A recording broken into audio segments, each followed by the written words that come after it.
Hola amigos, ¿qué tal? ¿Cómo están? Pues ya estamos en el día 12 de Devocional rumbo a Transforma tu Entorno 2013. Hoy fue muy emocionante, estuvimos trabajando junto con varios de los organizadores de este equipo organizador tan tremendo que del cual Dios me ha permitido ser parte en una de las sorpresas que tendremos para Transforma tu Entorno. Muy pronto ya a través de un video también te daremos todos y cada uno de los detalles del Congreso Transforma tu Entorno en cuanto a el tema de las conferencias, los horarios de las conferencias, los horarios de los conciertos, un poquito de la historia de las bandas invitadas, etcétera, y va a estar muy emocionante, así es que hoy estuvimos trabajando en eso y fue de gran bendición y seguimos preparándonos rumbo a Transforma tu Entorno. Hoy también estuve orando por las necesidades específicas de mucha gente a través de Facebook y me gustó mucho el poder estar orando por muchos anhelos que vienen del corazón de Dios. La gente empieza a pedir más por cosas espirituales que por las cosas materiales y eso me dio mucho gusto.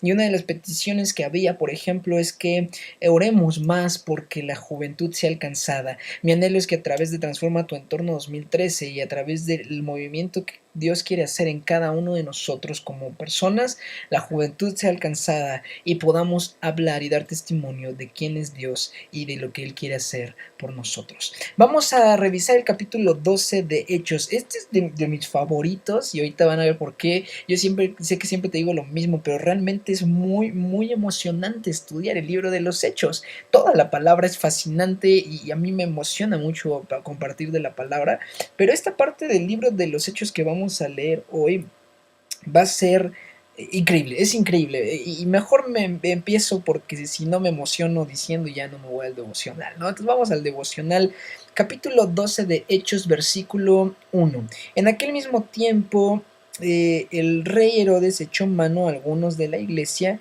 para maltratarles y mató a espada a Jacobo, hermano de Juan, y viendo que esto había agradado a los judíos, procedió a prender también a Pedro, y eran entonces los días de los panes sin levadura. Y habiéndole tomado preso, le puso en la cárcel, entregándole a 4 grupos de 4 soldados cada uno para que le custodiasen, y se proponía sacarle al pueblo después de la Pascua. Acuérdense que estábamos viendo precisamente cómo la iglesia estaba siendo afirmada, ¿no? Y cómo los discípulos estaban en un corazón de dar y de buscar por las necesidades de otros. En otras palabras, la iglesia estaba comenzando a crecer en espíritu y a afirmarse completamente. Cuando esto pasa, entonces lo primero que viene es una persecución, que no nos sorprenda, y yo oro mucho que no nos sorprenda, porque sé que a través de lo que Dios está haciendo y va a hacer a través del Congreso Transforma tu Entorno 2013, va a haber un avivamiento muy tremendo y sé que después van a venir pruebas, incluso puede haber cierto tipo de persecución. Gracias a Dios vivimos en un país libre en cuanto a religión, pero nunca falta siempre la persecución en el trabajo, en la escuela, en donde estemos, y eso es lo que empezó a suceder, ¿no? Después de que hay una estabilidad muy padre en la iglesia de parte de la gente que estaba siguiendo los principios correctamente, pues viene la persecución y dice que matan a espada a Jacobo, y Herodes pues era un hombre muy egocéntrico y como ve que eso le agrada al pueblo, pues dice vamos a seguirle y se va por Pedro y es encarcelado, ¿no? Y fíjense, el 5 es la clave del devocional que vamos a ver hoy, de lo que sigue en la enseñanza. Pedro estaba custodiado en la cárcel, pero la iglesia hacía sin cesar oración a Dios por él. Mi amigo, muchas veces cuando algo malo sucede, buscamos primero cómo salir del problema, buscamos nuestros propios medios, buscamos resolver la situación, no sé, yo me imagino que probablemente, yo digo, por pensar algo, viendo cómo están a veces las cosas, a lo mejor hubiéramos hecho manifestación, a lo mejor, no sé, estaríamos haciendo cualquier otra cosa, pero a veces tristemente lo último, perdón, que se nos ocurre es orar. Y la iglesia aquí entiende, a ver, está encarcelado, oremos sin cesar, mi amigo, por Pedro. Esto es clave en lo que sucede después. Si nosotros no estamos orando sin cesar, no vamos a poder ver milagros y mucho menos una transformación del entorno. Regreso a lo que dije en el capítulo 1. la oración es base para la transformación del entorno.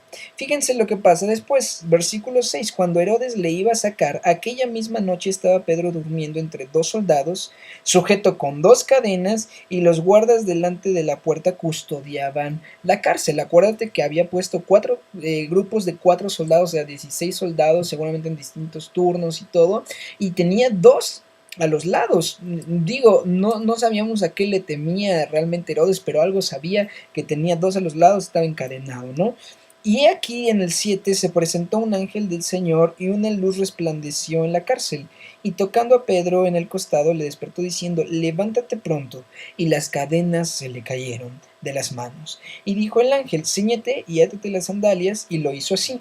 Y le dijo, envuélvete en tu manto y sígueme. Y saliendo le seguía, pero no sabía que era verdad lo que hacía el ángel, sino que pensaba que veía una visión. Habiendo pasado la primera y la segunda guardia, llegaron a la puerta de hierro que daba a la ciudad, la cual se les abrió por sí misma, y salidos pasaron una calle, y luego el ángel se apartó de él. Pedro ya había visto muchas visiones, su comunión con el Espíritu Santo era tan tremenda que ya habíamos visto que sus hombres, los enfermos, eran sanados, y que el Espíritu le habló cuando Ananías quiso mentir, que además vimos también la llenura de su espíritu en el liderazgo que presenta cuando habla sabiamente a los gentiles, cuando habla incluso a los mismos apóstoles. Habíamos visto que vino ese éxtasis en donde se le dijo, no llames inmundo a lo que yo ya llamé limpio.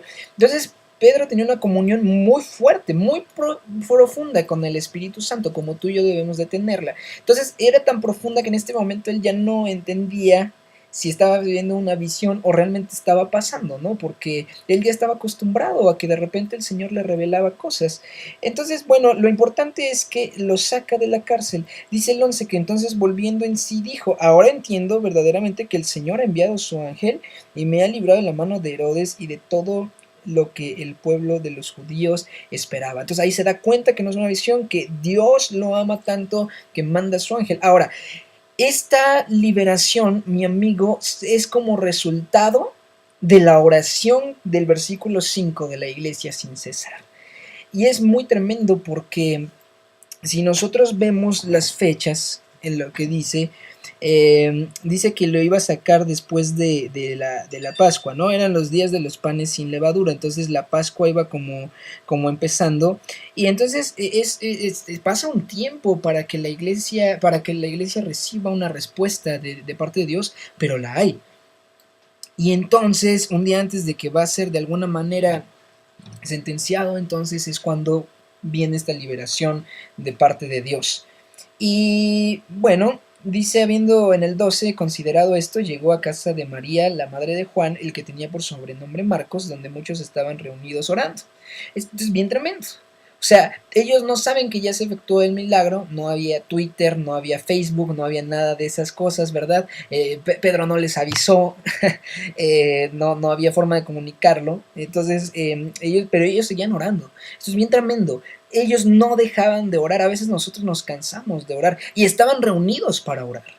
Muchas veces nos reunimos, mi amigo, para compartir, para ver películas, para cotorrear un rato, etcétera. Pero muy pocas veces, yo tristemente veo cada vez menos reuniones de oración. Muy pocas veces nos reunimos para orar, y para orar de esta manera, sin cesar. Entonces, cuando él llega, siguen orando, ellos siguen orando. Y cuando llamó a Pedro a la puerta, dice el 13 del patio, salió a escuchar a una muchacha llamada Rode, la cual, cuando reconoció la voz de Pedro, de gozo no abrió la puerta, sino que corriendo adentro dio la nueva de que Pedro estaba en la puerta. Imagínense que están orando, de repente tocan la puerta, sales y te dicen, oye, soy Pedro, y dices, wow, Dios contestó mi oración, pero entonces te olvida abrir la puerta y regresas a donde están ellos orando, ¿no? Y ellos le dijeron en el 15, estás loca, pero ella aseguraba que así era. Entonces ellos decían, es su ángel. Fíjate, esto nos da una revelación tremenda. Ellos estaban orando porque estaban obedeciendo, sabían lo que tenían que hacer, pero ellos no esperaban una respuesta de Dios de esta manera. Y esto es muy, muy, muy tremendo, porque acuérdense cómo habían orado en los capítulos primeros. Ahorita no recuerdo exactamente el capítulo, si es el 2 o el 3, en donde ellos oran por denuedo para hablar de la palabra. No oran que Dios los libre, no oran que Dios haga un milagro con respecto a su integridad, sino que ellos dicen: Dios, si las cosas van a ser difíciles, voy a orar con denuedo. Yo asumo aquí, esto es parte de interpretación, pero yo asumo aquí que ellos están orando muy probablemente en esos términos. Ellos no esperaban que Dios lo liberara. Entonces, cuando le dice Rode esto, pues entonces dicen: estás loca, ¿cómo crees? O sea, sí estamos orando, pero no creo que el Señor conteste así. Muchas veces, mi amigo, oramos y no sabemos cómo va a contestar el Señor. Lo importante no es saber qué pedir en la oración o saber cómo va a contestar el Señor, más bien lo importante es obedecer y orar. Como he dicho, la transformación del entorno radica en la obediencia y parte de la oración es obedecer. Si yo obedezco en orar, Dios se encarga de lo demás. Insisto otra vez, ellos hacen su parte al orar, Dios contesta, tal vez no de la manera que esperaban, pero contesta, y aún mejor obviamente de lo que estaban esperando. Entonces, bueno, por eso es que viene esta reacción. Más Pedro dice: persistía en llamar, porque pues lo dejaron afuera, y cuando abrieron le vieron y se quedaron atónitos. Pero él, haciéndoles con la mano señal de que callasen, les contó cómo el Señor le había sacado de la cárcel, y dijo: hagan saber esto a Jacobo y a los hermanos, y salió y se fue a otro lugar. Luego que fue de día, hubo no poco alboroto entre los soldados sobre qué había sido de Pedro, mas Herodes, habiéndole buscado sin hallarle, después de interrogar a los guardas, ordenó llevarlos a la muerte, y después descendió de Judea a Cesarea y se quedó allí, ¿no? Entonces Pedro da la noticia, pero él continúa, él se va a otro lugar.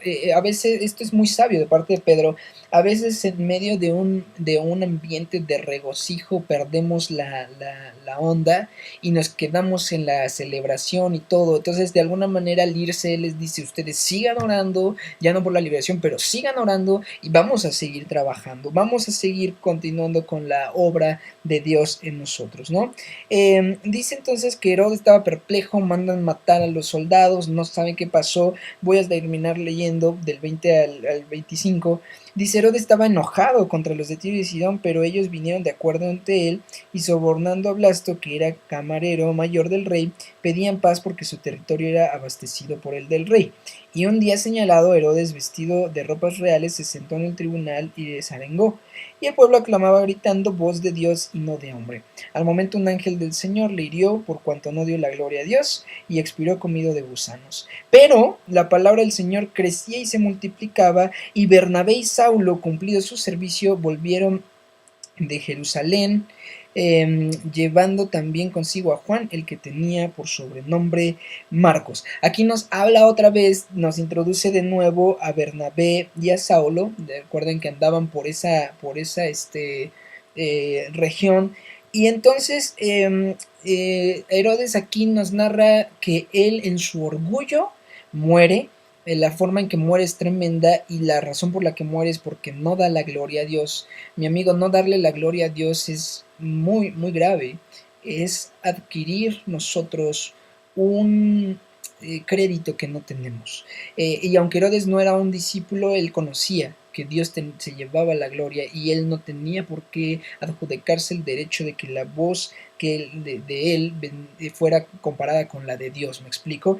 Y la siguiente parte nos habla: pero a pesar de todo esto, te dice, o sea, esto es como un contexto histórico, a pesar de todo esto, lo importante es que la palabra del Señor crecía y se multiplicaba. Mi amigo, yo oro para que Transforma tu Entorno 2013 no sea un evento de un día solamente en donde termine y volvamos a nuestras congres y todo siga igual. Que la palabra de Dios, es mi anhelo, se multiplique, no solo crezca, sino se multiplique día con día a través de nuestras vidas. Y ya después habla de Bernabé y Saulo, y habla de que, bueno, llevan con ellos a dos personas más, en este caso a Juan, el que tenía por sobrenombre Marcos, perdón, es una persona más, perdón, a Juan, que tenía por sobrenombre Marcos. Entonces, mi amigo, yo te invito que sobre todas las cosas, primero, siempre recurras a la oración. Dos, que le des la gloria a Dios siempre de todo lo que Él hace en tu vida. Y finalmente te digo, busquemos que la palabra de Dios crezca y sea multiplicada en donde quiera que estemos a través de nuestras vidas. Mi amigo, nos vemos mañana para el siguiente devocional. Que Dios te bendiga y vamos ya muy cerca de Transforma tu Entorno 2013.